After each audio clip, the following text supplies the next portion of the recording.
โรงเรียนแสงสบายได้เปิดงานกีฬาศิลปะวรรณคดีประจำปี 2025 ด้วยบรรยากาศที่ฝดฟื้นมวลซืนพิธีดังกล่าวได้จัดขึ้นในวันที่ 7 มีนาคม 2025 ที่เดินบานเตะนิวอารีนาเมืองศรีสัตนานครเวียงจันทน์โดยการเข้าร่วมและกล่าวเปิดพิธีของทานวายุแห่งดาววงไซหัวหน้าห้องการศึกษาธิการและกีฬาเมืองศรีสัตนานพร้อมด้วยครูอาจารย์น้องนักเรียนและพ่อแม่ผู้ปกครองเข้าร่วมอย่างเป็นขบวนฝดฟื้นในพิธีทานนางเวียงไซแสงสมัยผู้อำนวยการโรงเรียนแสงสมัยได้ขึ้นรายงานกล่าวจุดประสงค์ว่าโดยอิงใส่แผนพัฒนาการศึกษาประจำศุกร์เรียน 2024-2025 ของโรงเรียนได้วางออกและแผนการจัดงานกีฬาศิลปะประจำปีโดยมีจุดประสงค์เพื่อเฮ็ดให้ขบวนงานดังกล่าวนี้ได้กระตุกสุกยูส่งเสริมเวียกงานการเคลื่อนไหวนอกหลักสูตรซึ่งได้ติดพันกับหลักมูลของการศึกษาของภาคได้กำหนดไว้ในเวียกงานพัฒนาทรัพยากรมนุษย์สร้างให้นักเรียนได้มีความรู้รักษาสุขภาพการฝึกฝนหล่อหลอมทางด้านสติปัญญาอีกประการหนึ่งก็สุมใส่ทางด้านการพัฒนากีฬาศิลปะ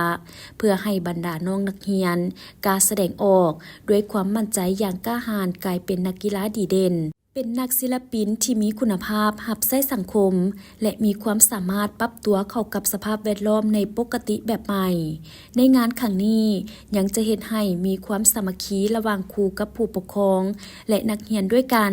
เสริมสร้างให้นักเรียนมีสุขภาพแข็งแรงมีพลานามัยสมบูรณ์ฮู้กติกามารยาทฮู้เสียฮู้สนะฮู้ให้อภัยฮู้ใช้เวลาว่างให้เป็นประโยชน์และห่างไกลจากสิ่งเสพติดพร้อมทั้งคัดเลือกเอานักกีฬาและนักศิลปะที่ดีเด่นเป็นตัวแทนของโรงเรียนไปแข่งขันกับภาคส่วนอื่นๆที่คันเทิงจัดขึ้นหรือไปแสดงรับใช้สังคมดังนั้นจึงเรียกร้องมายังภาคส่วนต่างๆจงให้การสนับสนุนและอุ้มสู้ช่วยเหลือกิจกรรมดังกล่าวเพื่อเป็นกำลังใจให้แก่ลูกหลานและน้องนักเรียนของพวกเขาในการสร้างกิจกรรมกีฬาศิลปะนอกจากเป็นการสร้างกิจกรรมให้น้องนักเรียนได้มีส่วนร่วมแล้วก็ยังเป็นการต้อนรับวันแม่หญิงสากลครบรอบ115 ปีและวันสร้างตั้งพรรคประชาชนปฏิวัติลาวครบรอบ70 ปีอีกด้วยดังนั้นทางโรงเรียนจึงได้มีงานกีฬาศิลปะ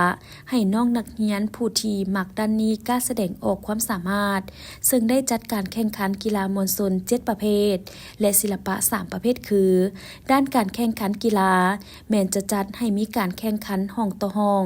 ซึ่งเป็นชั่วโมงที่7ของทุกๆวันจันทร์หาศุกร์และจะสิ้นสุดลงในเดือนเมษายนปีใหม่ลาวซึ่งจะมีการมอบของขวัญรางวัลให้ที่ 1 2 3 ของทุกประเภทกีฬาด้านศิลปะจัดการแข่งขันแบ่งเป็นขั้น